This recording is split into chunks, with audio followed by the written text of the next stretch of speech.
Welcome to the place where we learn about and learn from the leaders in our field who are powering creativity.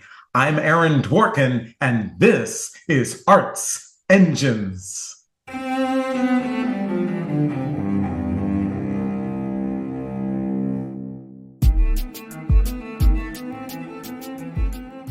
Thanks again for joining me here on Arts Engines. Today's guest is Neil Barclay, who is the president and CEO of the Charles H. Wright Museum of African American History right here in Detroit.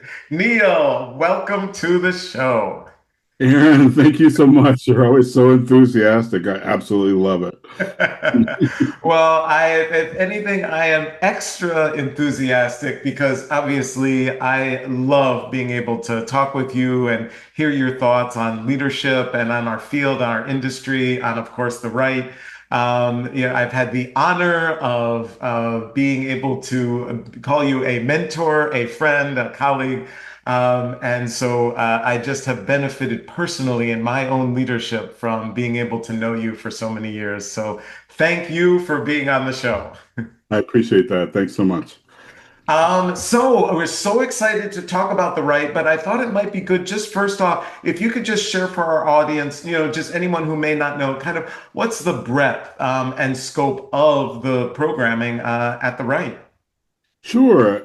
So the right was founded, as many people know, over 60 years ago now, and it has changed and evolved in that 60 year of time as museums have evolved. But right now, the right is one of, I will just say, because I'm not really conversant with all the new things that are being built around the world, but it is one of the largest encyclopedic museums of African American history in the country, and certainly one of the oldest, right? But as we've evolved, we've also become more aware of the role of institutions like ours in our communities. And that role has expanded to include everything from being places where important figures in our community lie and stayed, as Aretha Franklin and Rosa Parks did, but also as thought leaders. So the Right Now has a really great conversation series, opens this year with Stacey Abrams. She could not be more timely in this particular climate, I think. We also do performances, as many museums have had, performance series as part of their work. We have begun to do that now that our theater has been renovated. And of course, we do changing exhibitions all the time. The next one on Who Votes, which is about the Electoral College and its role in how voting and how our politics are decided. That will open in a few weeks. But also our core exhibit, which looks at the history of African Americans, from the time we've landed on these shores all the way through the present day. So we have a pretty wide breadth of things that we do. Absolutely, absolutely. And for anyone, wherever it is that you might be tuning into the show from, it is absolutely worth a visit, especially being able to traverse the history of African Americans and literally coming to the shores and beyond. It is an experience, that is for sure. And incredibly informative as well.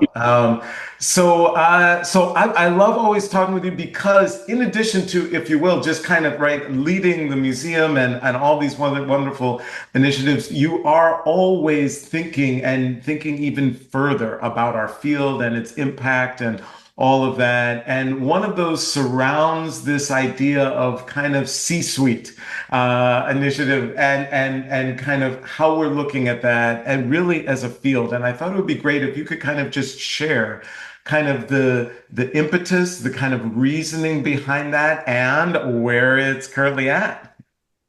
Sure. I became concerned a few years ago about leadership development in our field, and particularly as it related to museums of color, which are under a particular challenge and strain in the present moment.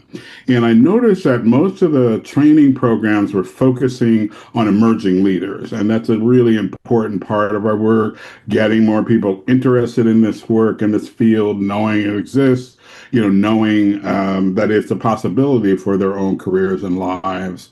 But I became concerned because the C-suite or the executive uh, offices of these institutions have become more and more complex. We're not only navigating our communities, we're navigating, the changes in perception of culture and identity within our communities. Our boards are changing, in terms of what their expectations are. And those things, and not to mention the economy, right, which has affected all of us, but particularly, I think, museums like ours. So I brought together a group of about 10 people with some assistance from the Mellon Foundation to think about what would a C-suite executive leadership program look like for institutions like ours. We spent a year on that. We developed a very comprehensive, I think, approach to this work. We did a number of research on everything from, what is an appropriate compensation level, what is a composition of some of the boards and where are the tensions there, what's happening economically in Black communities, et cetera. And we developed this program, and it has recently been funded. Or just about, knock on wood. And we hope to launch it in January, but it will involve not only academic training from, I will say, an Ivy League institution that's partnering with us on that, lectures, coaching, and just a variety of other kinds of opportunities. But the real, I think, difference of it is in terms of what we find in our field is that it is designed so that a mentor selects a mentee, and the two of them then go through a 2.5, 2 year process together that involves that mentee basically being able to be in every room that their mentor is in. So they basically are able to shadow them. They will have projects of their own, but the idea is that they get a real idea of what it's like from the inside and how these issues that they might have learned about academically, how they actually play out in real life, right?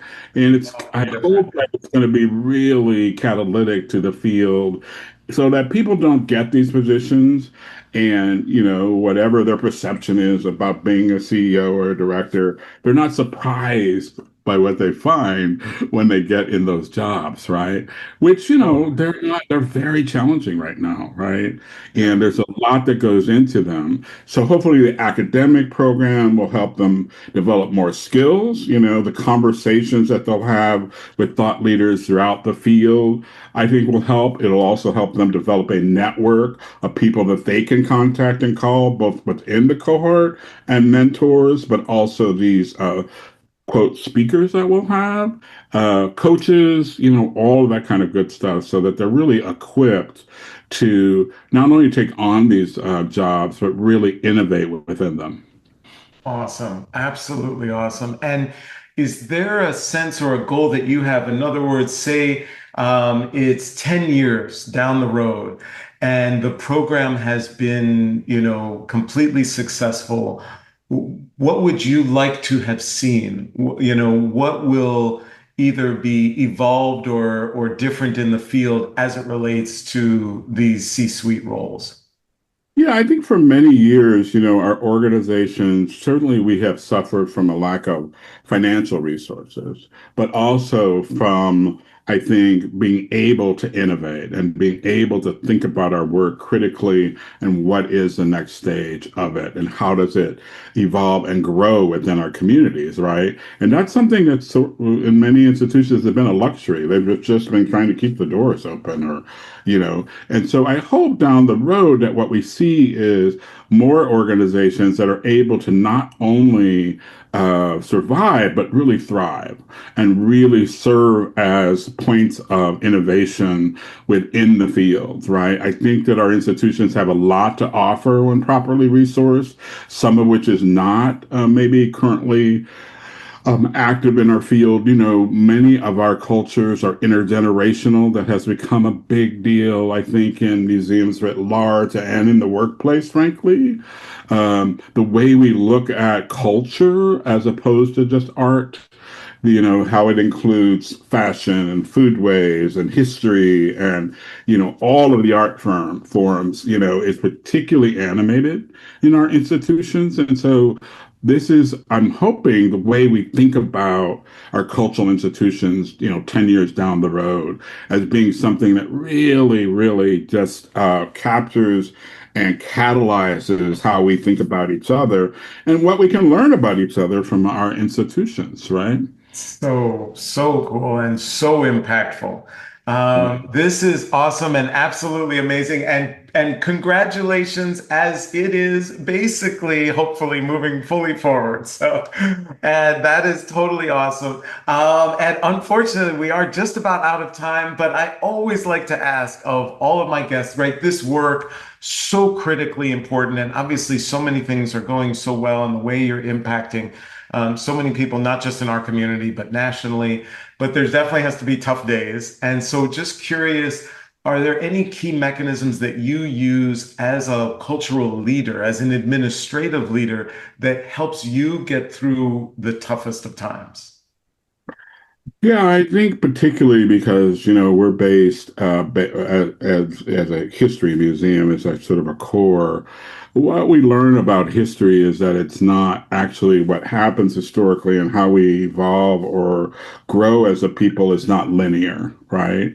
And so when we find ourselves in times that look like we've gone back a few steps, I'm reminded that's not necessarily true. Sometimes you have to go back and look at certain things in order to figure out, well, what is then the next step of our evolution or our progress forward, right?